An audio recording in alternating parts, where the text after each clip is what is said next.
నమస్తే, welcome to 6 TV. నా పేరు శాలిని. ఇక బులెటిన్ అప్డేట్స్ చూద్దాం.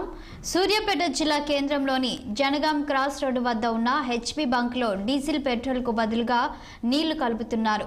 కారు బైక్లలో నీళ్లు కొట్టారని బంకులో కారు యజమాని ఆందోళనకు దిగారు. ఇంత జరుగుతున్న యాజమాన్యం పట్టించుకోవడం లేదు.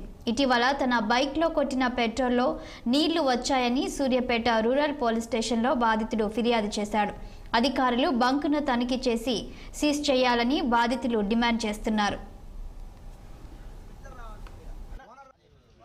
9 గంటల డీజిల్ కానీ వచ్చేసినాం. ఫుల్ ట్యాంక్ చేయాలంటే ఫుల్ ట్యాంక్ చేసారు. ఫుల్ ట్యాంక్ చేసిన తర్వాత బండి స్టార్ట్ కావట్లేదు. ఇది 4వసారి ఇది నాకు. ఫస్ట్ ఒకసారి 205 ఒక మిషన్ ఒకటి స్టార్ట్ కాకుండా అదే డీజిల్ కొట్టిస్తే అదే పరిస్థితి అయింది. ఒక టిప్పర్ ఒకటి అయింది. అల్ల నీళ్ళు వచ్చినాయంటే నీళ్ళు రాలేదని చెప్పేసి ఏదో అదర కొట్టారు.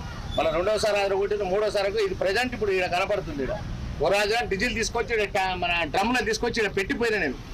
నీళ్ళు వచ్చినాయంటే నీళ్ళు రాలేదని చెప్పేసి మేము వాడుకున్నాం అని చెప్పేసి అనుకోవచ్చు. ఇది పరిస్థితి. నా ఒక్కనికే 4వసారి ఇది. కిందట వాటర్ ట్యాంకులు ఉన్నాయి. అసలు ఇది ఒక సంవత్సరం ఇప్పుడు 4 సార్లు జరిగింది. ఇది ఇక్కడే వదిలేస్తారా?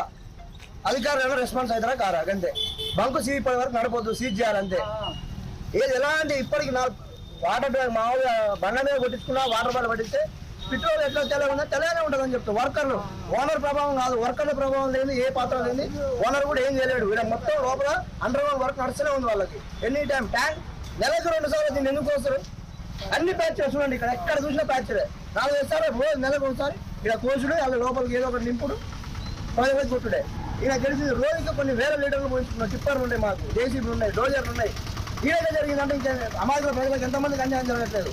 పట్టించుకునే వాళ్ళు లేరు. ఇప్పుడు ఇక బండి ఆగిపోయింది కాబట్టి ఇక తెలిసింది మనకి. అదే తెలవకపోతే ఏంది? ఇప్పుడు వచ్చింది ఆయన ఒప్పుకుని, వర్కర్ ఒప్పుకొని, సార్ వాటర్ నీళ్ళు వచ్చినాయి మేము చేపిస్తాను అంటే ఈ ఒక్కరితో చేపిస్తారు. కొద్ది దూరం పోయినా నా కారు ప్రాబ్లం అనుకొని సొంత ఖర్చు.